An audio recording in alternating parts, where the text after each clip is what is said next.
G'day guys, how we going? So my mum sent through a recipe she was making this week, Italian chicken soup, and it looked fantastic, so I thought I gotta give that a go as well.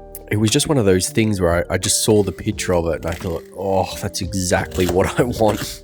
It's not too complicated, this one. It starts off like a lot of my recipes you've probably seen. You've got carrots, you've got onion, there's a bit of tomato in there, some celery, basic morpois. In Italian, I believe it's called soffritto. I think honestly the trickiest part of this recipe for me was actually de-skinning the chicken. So the recipe said you've got to get as much skin as possible off the chicken, and trying to peel skin off a whole chicken really does take a bit of time.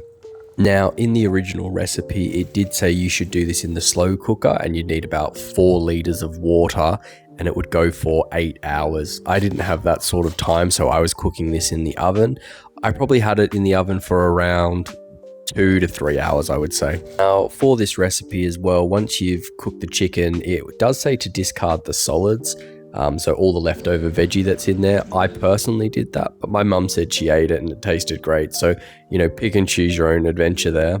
Now, when you're cooking the risoni or the orzo, whatever you want to call it in this part of the recipe, it says you need to cook it on high for 30 minutes until it's soft.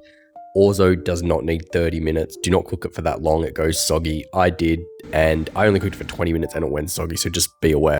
Now, there's a little bit of fiddling with this recipe, putting things on to cook, taking it off, putting it back on to cook, but it is well worth the effort. The fresh herbs at the end just really brightened everything up, and it tasted fantastic. I served mine with some crusty bread.